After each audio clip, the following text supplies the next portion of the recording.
Shalom, Bapak Ibu yang dikasihi Tuhan. Kita kembali lagi di dalam pengajaran online kita malam hari ini.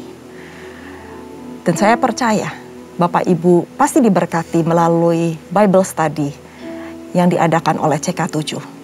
Nah, sebelum kita mulai dalam pembelajaran di Bilangan 27 pada malam hari ini, mari saya undang, saya ajak Bapak Ibu sekalian semuanya untuk sama-sama memuji Tuhan. Sama-sama kita menaikkan doa syukur kita kepada Tuhan, dan kita minta urapan Tuhan turun pada kita dimanapun kita berada, supaya setiap pembelajaran pada malam hari ini membawa berkat bagi kita semua. Mari kita berdoa. Kuria wata shanda karawata sikika karya wata shande. Terima kasih Tuhan. Oh, syukur bagimu Yesus. Haleluya, oh haleluya. Kuria wata shikiko, kiara la la la la wata shande. Terima kasih Yesus, haleluya. Engkau Allah yang ajaib, Engkau Allah yang luar biasa. Engkau Allah yang kudus selama-lamanya. Kami sembah Engkau Tuhan. Haleluya.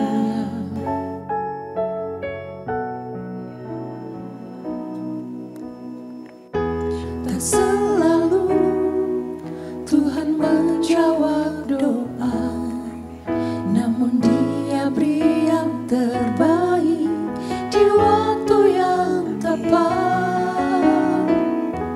Izinkanlah Tuhan untuk bekerja, yang mustahil menjadi mungkin oleh karena percaya.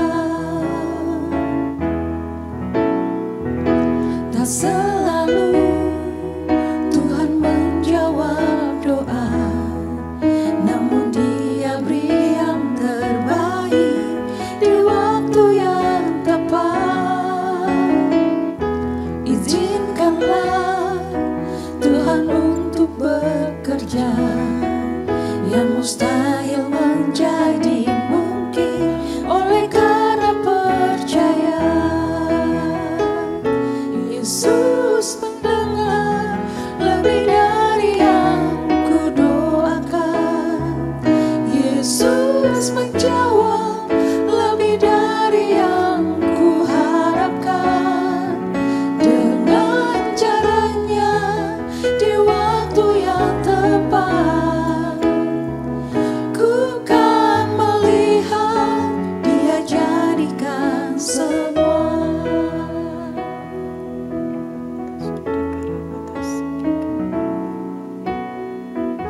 Tak selalu Tuhan menjawab doa, namun Dia beri yang terbaik di waktu yang tepat. Izinkanlah Tuhan untuk bekerja, yang mustahil menjadi mungkin oleh karena percaya. Yesus mendengar lebih dari yang kudoakan. Yesus menjawab lebih dari yang kuharapkan. Dengan caranya di waktu yang tepat, ku kan melihat Dia jadikan semua. Yesus mendengar lebih dari yang kudoakan. Yesus menjawab lebih dari yang kuharapkan. Dengan caranya di waktu yang tepat, ku kan melihat Dia jadikan semua.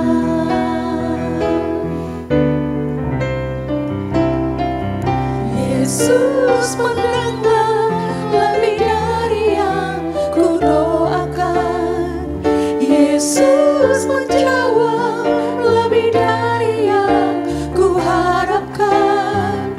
dengan caranya di waktu yang tepat.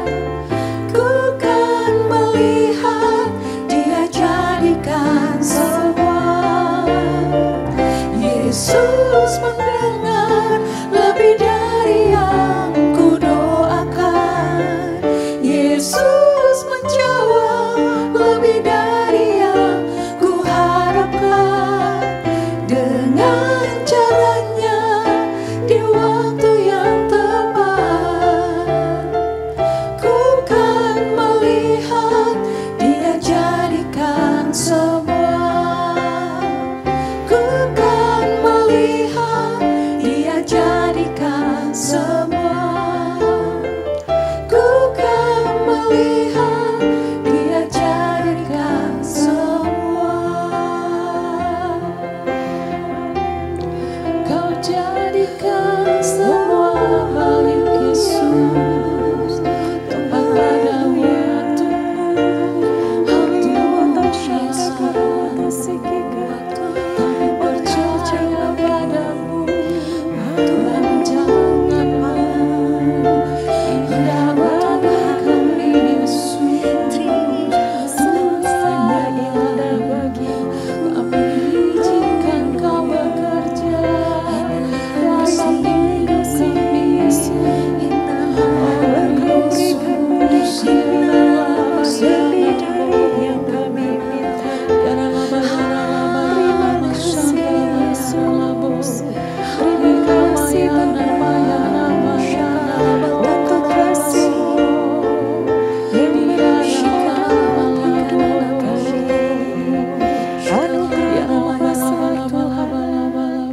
Kasih-Mu melimpah Yesus, terima kasih Tuhan. Mataku tertuju padamu,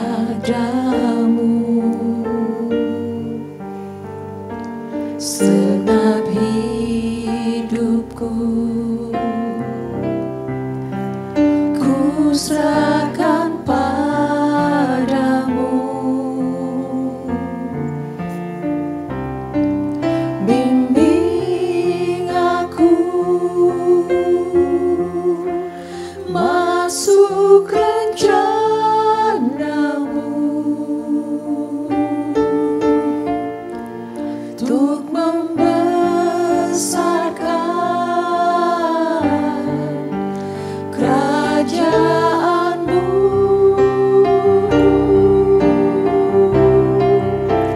Ku mau mengikuti kehendak-Mu ya Bapa. Ku mau selalu menyenangkan hati-Mu.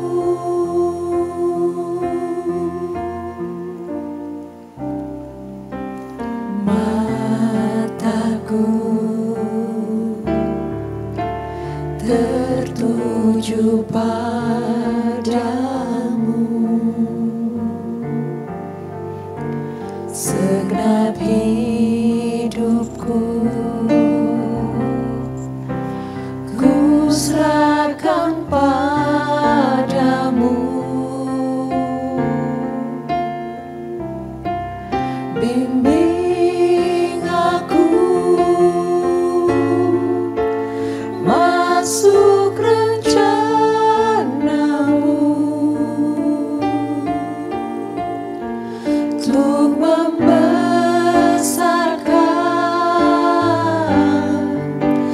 kerajaan-Mu.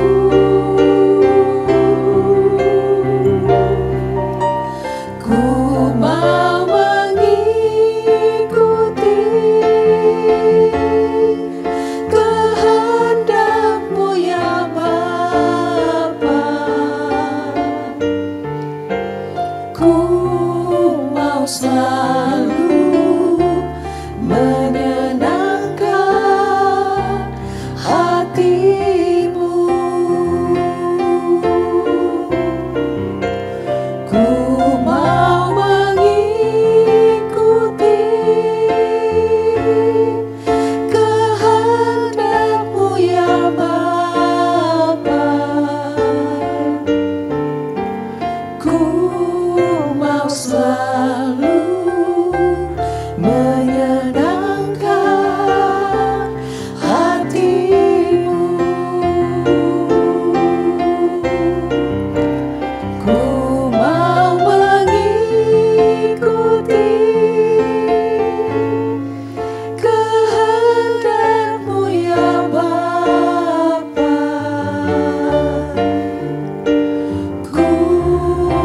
mau selalu menyenangkan hatimu. Ku mau selalu menyenangkan hatimu. Ku mau selalu menyenangkan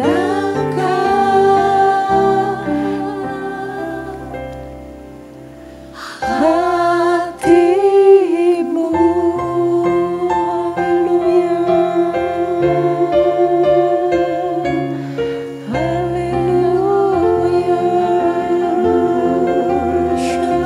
Haleluya, Korea wata shanda karawata karawata sikako. Ajar kami Tuhan selalu menyenangkan hatimu. Tuntun kami Yesus, bimbing kami ya Roh Kudus. Haleluya Tuhan. Korea wata shanda karawata karawata karawata sikika karya wata shanda karawata sikika Tuhan. Ajar kami Tuhan untuk selalu ingin menyenangkan hatimu. Bukan karena kekuatan kami sendiri Tuhan, tapi karena Roh Kudus-Mu ada di dalam hidup kami. Tuhan, berikanlah kepada kami fokus Tuhan, supaya mata kami selalu tertuju kepadamu, gak tertuju kepada dunia ini Tuhan. Bimbing kami Tuhan di jalan-Mu yang benar, di jalan-Mu yang kudus, supaya Tuhan destiny ilahi itu dapat kami capai dan Engkau menemukan kami tetap setia sampai akhirnya. Terima kasih Tuhan, terima kasih. Terima kasih untuk puji-pujian yang begitu indah ini Tuhan. Ini adalah ungkapan hati kami. Ini adalah kerinduan hati kami Tuhan. Supaya kami terus Tuhan selalu menyenangkan hati-Mu. Bapa, pada malam hari ini kami mau dengar-dengaran akan firman-Mu. Kami mau belajar kembali Tuhan untuk mengerti apa yang menjadi isi hati-Mu melalui kitab bilangan ini. Urapi kami semua Tuhan, bimbing kami, tuntun kami Tuhan, supaya setiap apa yang Engkau maksudkan dalam kitab ini Tuhan, dalam pasal ini, dapat kami mengerti dan dapat kami implementasikan dalam kehidupan kami sehari-hari. Urapi setiap jemaat-Mu Tuhan, dimanapun kami berada. Biar firman ini boleh menjadi berkat bagi kami semua. Urapi hamba Tuhan dengan segala keterbatasan hamba. Hamba minta Tuhan, Roh Kudus-Mu, hikmat, marifat, pewahyuan yang baru yang daripada Engkau turun atas hamba. Terima kasih Bapa, terima kasih Roh Kudus. Hanya di dalam nama Tuhan Yesus kami akan mulai belajar. Haleluya. Amin. Shalom, sekali lagi Bapak Ibu yang dikasihi Tuhan yang mungkin baru saja masuk ke dalam Bible Study Online CK7. Nah, pada malam hari ini kita akan belajar di dalam kitab bilangan yang ke-27. Di mana kita belajar sesuai dengan perikopnya mengenai hak waris bagi anak-anak perempuan. Dan juga di mana Yosua menggantikan Musa. Nah, saya akan bacakan di awal beberapa ayat dari kitab bilangan 27 ini.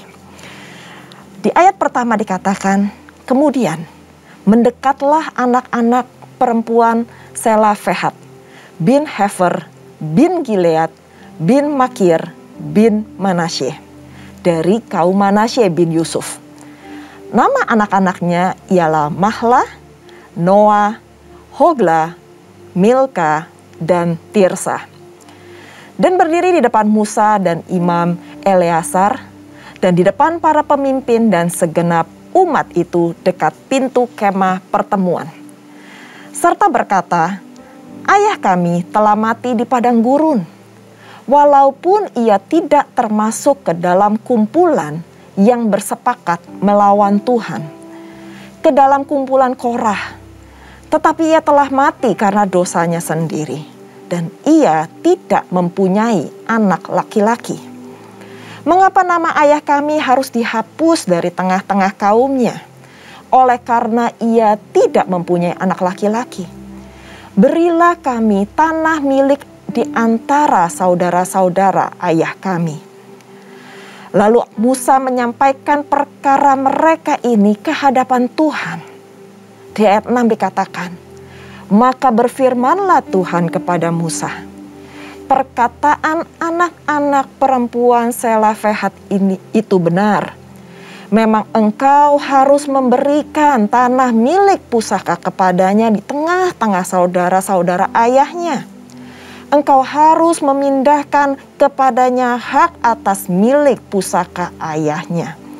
Dan di ayat 8 dikatakan, dan kepada orang Israel engkau harus berkata, apabila seseorang mati dengan tidak mempunyai anak laki-laki, maka haruslah kamu memindahkan hak atas milik pusakanya kepada anaknya yang perempuan. Apabila ia tidak mempunyai anak perempuan, maka haruslah kamu memberikan milik pusakanya itu kepada saudara-saudaranya yang laki-laki. Dan apabila ia tidak mempunyai saudara-saudara laki-laki, maka haruslah kamu memberi milik pusakanya itu kepada saudara-saudara lelaki ayahnya. Dan apabila ayahnya tidak mempunyai saudara-saudara lelaki, maka haruslah kamu memberikan milik pusakanya itu kepada kerabat yang terdekat dari antara kaumnya, supaya dimilikinya. Itulah yang harus menjadi ketetapan hukum bagi orang Israel, seperti yang diperintahkan Tuhan kepada Musa. Sampai di sini dulu pembacaan kita di Bilangan 27. Jadi Bapak Ibu yang dikasihi Tuhan, pada perikop yang pertama ini membahas mengenai hak waris bagi anak-anak perempuan. Tujuan hukum adalah untuk menciptakan keteraturan di dalam masyarakat. Dan kata hukum di dalam ayat yang ke-11b dalam bahasa Ibrani juga dapat diartikan, diterjemahkan dengan keadilan. Maka tujuan lain dari hukum atau tujuan yang diperuntukkan hukum adalah sebenarnya menciptakan keadilan di antara umat Israel. Supaya jelas, supaya teratur, supaya tidak ada perselisihan di antara mereka. Dan masalah hukum waris ini, Musa diperhadapkan dengan kasus anak-anak perempuan dari Selofehad. Karena Selofehad tidak memiliki anak laki-laki, hanya anak perempuan, sedangkan hukum yang ada itu semuanya diberikan kepada anak lelaki. Anak-anak perempuan tersebut minta hak warisnya. Nah, secara umum ketika seorang ayah wafat, anak laki-laki akan mendapatkan harta milik ayahnya. Dan anak yang sulung mendapat 2 kali lipat di antara anak-anak laki-laki lainnya. Tetapi anak-anak perempuan tidak mendapatkan warisan. Nah, dari sang ayah, mereka hanya mendapatkan hadiah yang sangat besar pada saat mereka menikah. Tetapi itu bukan sebagai warisan, itu hanya sebagai hadiah pada saat mereka menikah.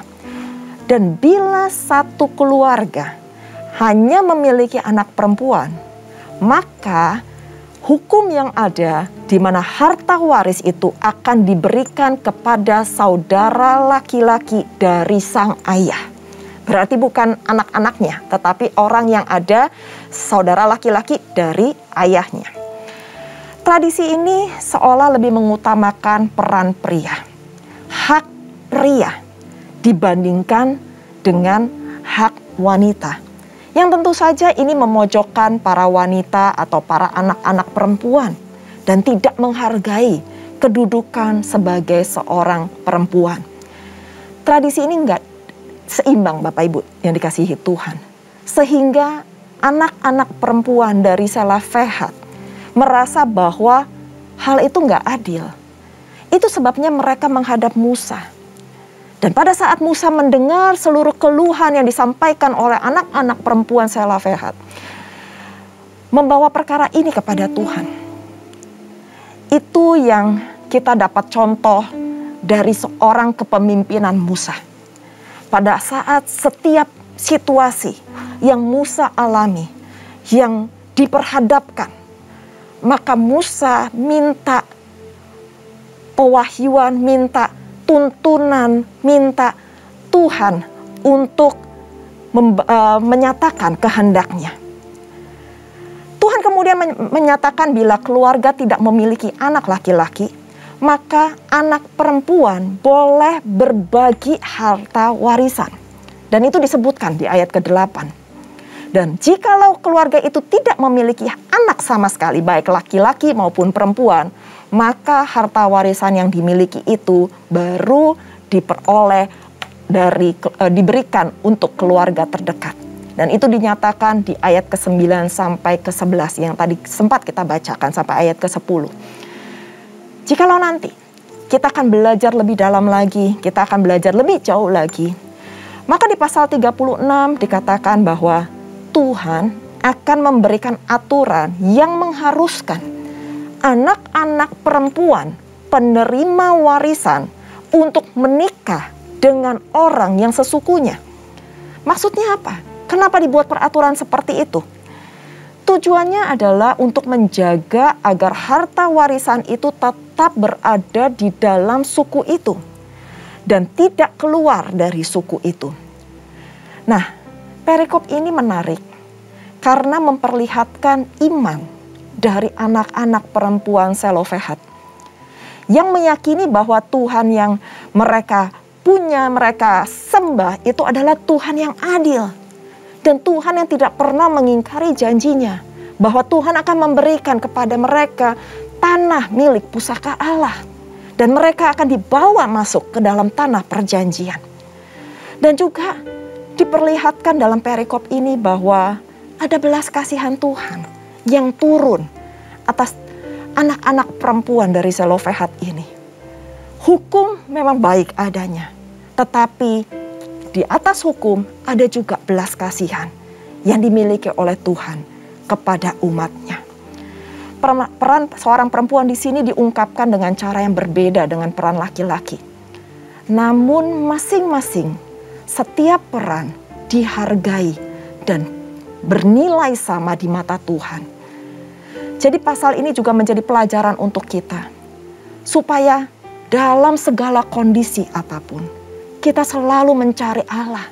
Kita selalu mencari Tuhan kita yang hidup. Dan bahkan dalam hal ini masalah warisan yang disampaikan kepada Musa. Musa pun membawa perkara ini ke hadapan Allah. Mungkin pada saat ini jikalau kita hidup di masa-masa wanita udah gak seporsi, gak mendapat peranan yang sama seperti pria, maka pada kesempatan ini saya bisa sampaikan bahwa Tuhan juga menghargai peran wanita. Tuhan menghargai keberadaan wanita atau perempuan di dalam keluarga. Dan juga di dalam persekutuan umat. Dan jikalau kita tidak menghargai wanita, kita tidak menghargai peran perempuan, maka sebenarnya kita sudah melukai kepribadian Allah. Dan juga mengingkari karunia yang Tuhan berikan kepada kita. Nah, di perikop selanjutnya membahas mengenai bagaimana Yosua menggantikan Musa. Saya akan baca sedikit dari perikop ini. Di ayat 12 dikatakan, Tuhan berfirman kepada Musa, naiklah ke gunung Abraim ini dan pandanglah negeri yang kuberikan kepada orang Israel. Sesudah engkau memandangnya, maka engkau pun juga akan dikumpulkan kepada kaum leluhurmu, sama seperti Harun, abangmu dahulu. Karena pada waktu pembantahan umat itu di padang gurun Sin, kamu berdua telah memberontak terhadap titahku untuk menyatakan kekudusanku di depan mata air mereka dengan air itu. Itulah mata air Meriba dekat Kades di padang gurun Sin. Lalu berkatalah Musa kepada Tuhan, biarlah Tuhan, Allah dari roh segala makhluk, mengangkat atas umat ini seorang yang mengepalai mereka waktu keluar dan masuk, dan membawa mereka keluar dan masuk, supaya Tuhan jangan hendaknya seperti domba-domba yang tidak mempunyai gembala. Lalu Tuhan berfirman kepada Musa, ambillah Yosua bin Nun, seorang yang penuh roh, letakkanlah tanganmu atasnya. Dan suruhlah ia berdiri di depan Imam Eleazar dan ia di depan segenap umat. Lalu berikan kepadanya perintahmu di depan mata mereka itu. Dan berilah dia sebagian dari kewibawaanmu, supaya segenap umat Israel mendengarkan dia. Sampai di sini dulu pembahasan kita, pembacaan kita di perikop yang Yosua menggantikan Musa. Apa yang kita pelajari dari perikop ini? Bahwa ketika segala sesuatu tidak berjalan sesuai dengan rencana yang kita inginkan, apa yang harus kita lakukan? Saya percaya kadang-kadang kita bermaksud untuk melakukan A, tetapi Tuhan berkehendak yang lain. Dan bagi kita yang mengikuti kisah bangsa Israel, kita melihat bahwa adanya masalah dalam perjalanan mereka. Ketika Musa dan Harun berbuat dosa kepada Tuhan. Dan itu sempat dibahas di bilangan yang ke-20. Dan pada saat itu Musa dan Harun memberontak akan titah Tuhan seperti yang tadi kita baca. Sehingga pada akhir masa kepemimpinannya, Musa nggak bisa membawa bangsa Israel masuk ke tanah perjanjian. Dia sendiri nggak bisa masuk. Dan sebelum meninggal, Musa diingatkan bahwa ia tidak diperkenankan masuk ke sana karena ketidakpercayaannya di padang gurun Sin, mata air Meriba dekat Kades. Nah, itu mengingatkan peristiwa yang terjadi di sana. Tetapi Musa mohon kepada Tuhan untuk menyelamatkan bangsa Israel dengan memilih pemimpin yang baru untuk mereka. Saya belajar di sini, saya renungkan bahwa bagaimana hati Musa sebagai seorang pemimpin yang tidak egois. Kalau dia nggak bisa masuk, setidaknya ada seorang pemimpin yang menggantikan dia, yang dapat memimpin seluruh umat Israel untuk keluar dan masuk. Pemimpin yang akan membimbing umatnya seperti gembala yang memimpin kawanan domba. Dan Allah memilih Yosua bin Nun untuk melakukan tugas ini. Karena ia telah menunjukkan ketaatannya, di mana ia penuh dengan roh. Dan kemudian, apa yang dilakukan oleh Musa? Musa meletakkan tangannya ke atas Yosua sebagai tanda penyerahan kuasa kepada masa pergantiannya. Masa di mana dia menggantikan Musa sebagai pemimpin, sebagai pernyataan impartasi, sebagai pernyataan mentahbiskan Yosua, supaya umatnya, bangsa Israel, mendengarkan firman Tuhan melalui perkataan Yosua dan tetap taat kepada Allah. Musa menjalankan penyerahan kepemimpinan ini kepada Yosua persis seperti apa yang diperintahkan oleh Tuhan. Bapak Ibu yang dikasihi Tuhan, mungkin pada saat ini, jikalau ada pergantian kepemimpinan di atas kita, mungkin kita nggak nyaman. Mungkin kita merasa pemimpin itu masih muda, pemimpin itu masih baru, sehingga kita nggak percaya. Kita susah untuk melakukan apa yang diminta. Tetapi percayalah, setiap pemimpin yang Tuhan telah tetapkan, yang ada di atas kita, itu seizin Tuhan.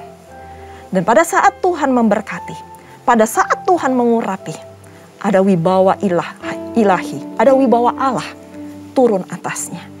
Dan saya percaya, segala sesuatu yang berasal dari Allah, berasal dari Tuhan, itu pasti baik adanya. Dan kita juga belajar dari Musa, bagaimana ia memberikan teladan yang baik kepada umatnya dan kepada Tuhan sebagai seorang pemimpin. Bagaimana ia boleh bertanggung jawab di hadapan Tuhan, juga bertanggung jawab di hadapan seluruh umat Israel. Dan saya juga belajar hal yang penting di sini, bahwa sebagai seorang pemimpin, contohnya seperti Musa, juga dapat mencetak pemimpin-pemimpin yang baru setelahnya. Bapak Ibu yang dikasihi Tuhan, apakah kita seorang pemimpin atau kita sebagai seorang umat? kita belajar dalam pasal ini. Seorang pemimpin taat. Seorang pemimpin tidak mementingkan dirinya sendiri. Seorang pemimpin memikirkan seluruh apa yang ada di bawahnya. Tetapi jikalau kita sebagai seorang umat, kita sebagai orang yang digembalakan, kita juga mesti belajar untuk respect, untuk taat, untuk hormat kepada pemimpin yang Tuhan telah percayakan dalam hidup kita. Mari kita berdoa. Terima kasih Tuhan. Terima kasih Bapa untuk malam hari ini di mana kami boleh belajar mengenai betapa adilnya Engkau. Betapa Engkau Allah yang penuh belas kasihan. Hukum boleh ada. Hukum boleh menyatakan keadilan, peraturan-peraturan. Tetapi Engkau Allah Maha Pengasih. Engkau selalu mendengar apa yang menjadi jeritan hati para umat-Mu. Sehingga Tuhan, kami boleh melihat bagaimana hak waris itu juga diberikan kepada anak-anak perempuan. Dan kami belajar Tuhan, bahwa kami sebagai perempuan, kami memiliki hak yang sama seperti laki-laki. Terima kasih Tuhan, terima kasih. Terima kasih Engkau telah menyatakan kebenaran-Mu melalui bilangan 27 ini. Di mana kami juga boleh belajar hati seorang pemimpin seperti Musa yang lebih mementingkan kepentingan para umatnya, mementingkan apa yang menjadi kebutuhan dari jemaatnya. Mereka membutuhkan seorang pemimpin untuk membimbing mereka, untuk supaya dengar-dengaran akan Tuhan, supaya mereka taat akan firman. Dan Musa melakukan hal itu Tuhan. Kami belajar Tuhan. Kalau Engkau mengizinkan kami menjadi seorang pemimpin, mungkin pemimpin dalam keluarga, mungkin pemimpin dalam komunitas, bahkan jikalau Tuhan mempercayakan kami lebih daripada itu, Tuhan ajar kami untuk selalu mempunyai ketaatan kepada Engkau. Ajar kami untuk memiliki kerendahan hati Tuhan. Enggak egois, enggak minta dilayani, tetapi kami mau melayani. Dan juga Tuhan, ajar kami Tuhan untuk membuka hati kami, untuk taat dan dengar-dengaran akan pemimpin kami. Siapapun pemimpin yang Tuhan percayakan dalam kehidupan kami Tuhan. Bagian kami adalah taat. Bagian kami adalah tunduk. Bagian kami Tuhan tetap setia. Sampai Engkau menyatakan kehendak-Mu dalam kehidupan kami masing-masing. Sampai kami mencapai garis finish. Terima kasih Tuhan. Berkati setiap jemaat-Mu yang saat ini sedang mendengarkan, yang saat ini sedang belajar. Tuhan, berkat-Mu berlimpah atas mereka. Berikan urapan yang baru. Nyatakan Tuhan hal-hal yang baru mengenai pasal 27 ini di dalam kehidupan mereka. Dan hamba percaya paradigma kami akan dibukakan. Paradigma yang baru Tuhan akan bukakan dalam kehidupan kami. Dan kami akan melihat perbuatan-perbuatan Allah ajaib dalam kehidupan kami. Terima kasih Bapa, terima kasih. Dan sebelum kami berpisah satu dengan lainnya, kami rindu untuk menerima berkat yang daripada-Mu. Bapak Ibu yang dikasihi Tuhan, mari kita mengangkat kedua tangan kita dan kita siap menerima berkat. Terimalah berkat yang berlimpah-limpah dari Allah Bapa, kasih karunia di dalam anaknya yang tunggal, Tuhan kita Yesus Kristus, dan persekutuan manis dengan Roh Kudus, menyertai Bapak Ibu sekalian mulai saat ini, sampai Tuhan Yesus datang untuk kedua kalinya, menjemput kita di awan-awan permai, dan bahkan untuk selama-lamanya. Mari kita yang sudah menerima berkat, sama-sama katakan, amin. Tuhan Yesus memberkati. Shalom.